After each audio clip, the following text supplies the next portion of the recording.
In the 90s, I used to say that electronic music saved my life.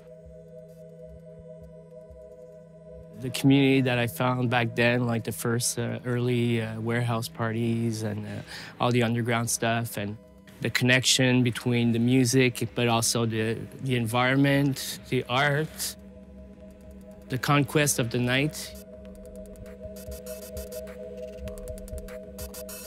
When the whole thing became quite commercial towards the end of the 90s, commercial forces started to take over the idealistic side of the movement in the 90s. I felt I had to do something to maintain what I thought was essential, to contribute back, and created this, the festival, which was more not about the party element, the party factor of the electronic music, but more about the craftsmanship behind it and the artists shaping the music and, you know, the technology, etc.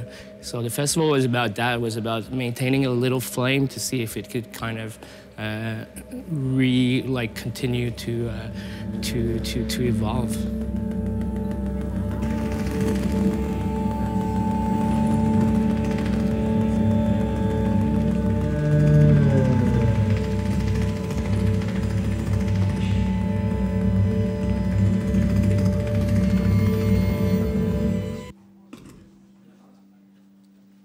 I think other festivals, you've got sort of more of like a field and porta potties and tickets and lines. And here,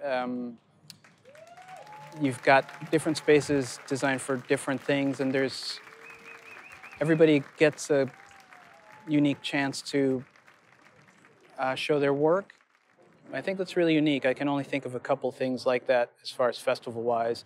And they also kind of really encourage, even without saying so, participation, and like this is more of a vacation for me than, you know, a gig. I'm not like in my hotel room, loads of friends are here. I'm looking forward to just participating as much as I can until I go home Monday afternoon.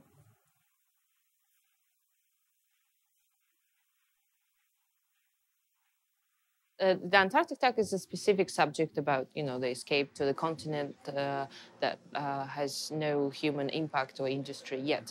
So, of course, it's an artistic, poetic, you know, abstract journey, but it still has a quite a serious subject. And then, you know, Lada project is more of a collaboration, techno collaborations. You know, it's just two techno universe coming and just jamming and playing together live and making music. That's just quite common, I think.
First year was all about, you know, the first thing that we did, we decided, okay, to differentiate the festival from the club scene.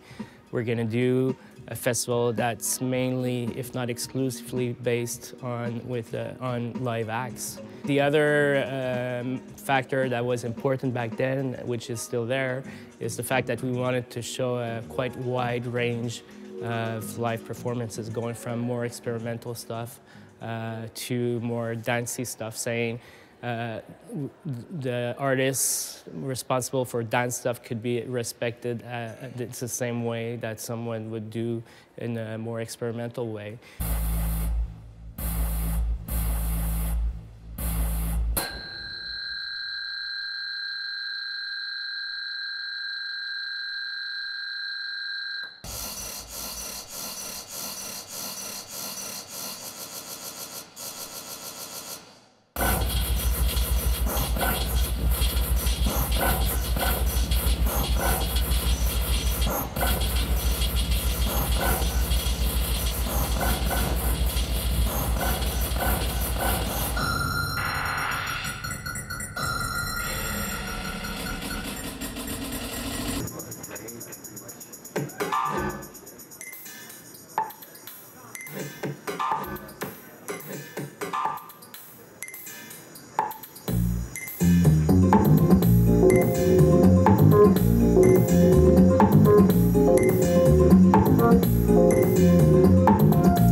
Well, synesthesia was in my life from like the womb, you know, like my mother was synesthetic, so I grew up with this strange phenomena in the house, which I didn't perceive as strange until later, but you know, I couldn't, every time I had a birthday, it would have a pitch and it would have a color and it would have a number. So when I turned 13, it was kind of mauve and, you know, B flat or something, you know, and so that to me was totally normal. But it was something that I didn't feel like I experienced myself, but my mother felt it very strongly.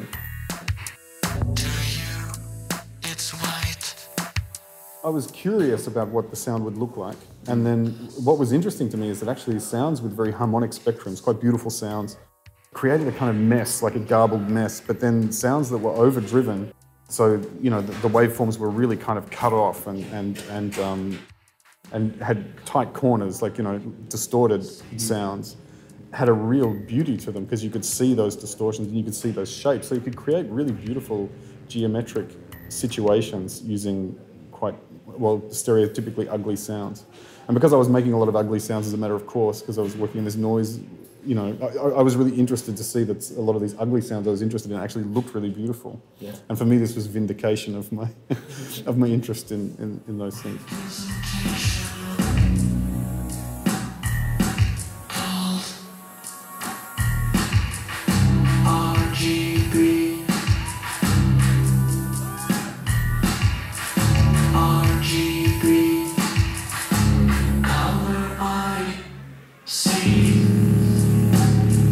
And it's about achieving something totally different. Right. Well, not totally different, but different. You know, it's a different set, it's a different environment, different music, different energy as well.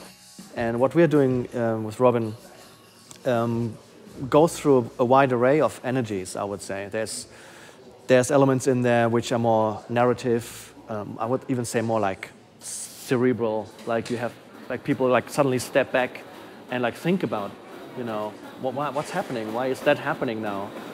And then it goes back to another type of energy, which is more, yeah, maybe rhythmical or sound-based or yeah, synesthesia-based, for example. And we go back and forth between all these different types of modes. So it requires a different kind of, it's a different type of exercise as well. It's not about like tuning into one thing and doing it, but it's actually about switching back and forth between rather specific scenes, I would say. So it's a different exercise.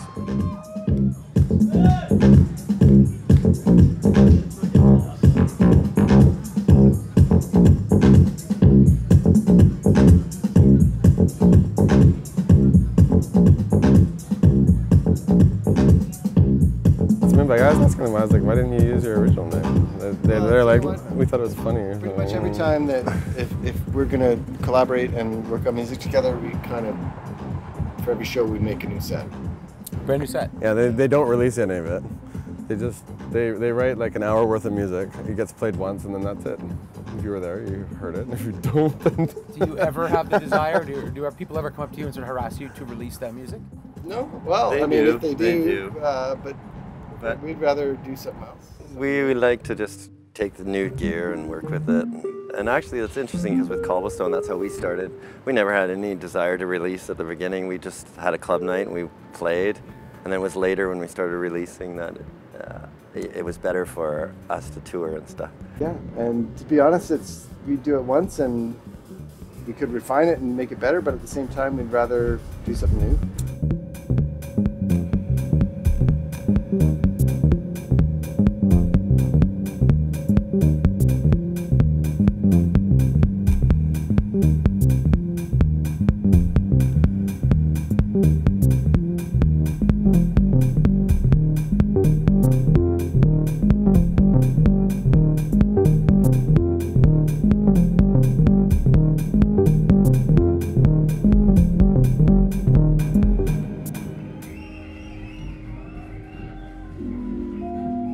I perform on Electron hardware, sometimes with some other things, but it's a kind of, the idea is to get a laptop out of the equation and keep things more improvisational than I've kind of ever done before. So yeah, I've been really in a comfortable place with the way I've sort of made a live set that's kind of meant to be played. There's not so much of my previous work in it, but that sort of frees me up to do things a bit more on the fly and react to them and surprise myself a bit as well along the way.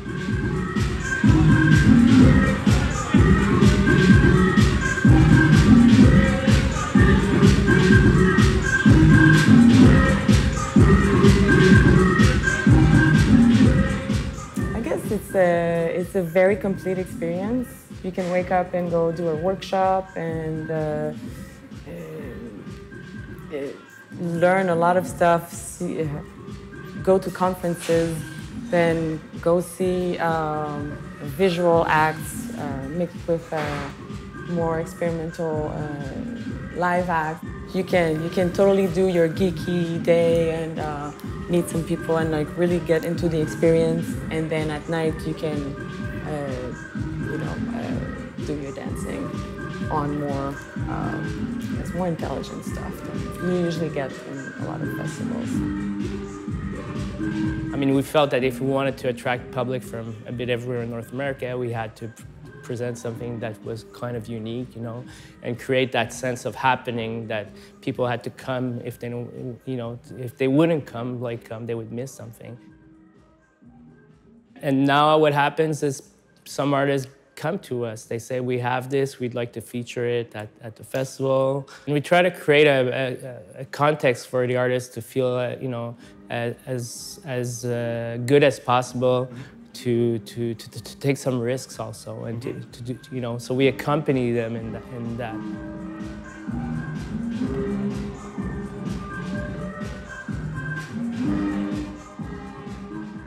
We want to find a home in Montreal because we consider ourselves a nomadic organization, and we're only here visible and active 5 days a year, and that comes, limits what we could do actually. So we'd like to find a way to be more active in the city and find a real place to start growing after 15 years. It's like the metaphor, I guess, is we're going to become adults in 2 years. It's going to be our 18th. We're going to become legal in 2 years. So we need to find a home to move into. Where does the name come from? It's kind of you could probably see the blend of music and technology, but also for us, what was even more important was the notion of mutations, like to track the mutations of creativity and in music in relation to the evolution of technology also. So MUTEK is like more about mutations.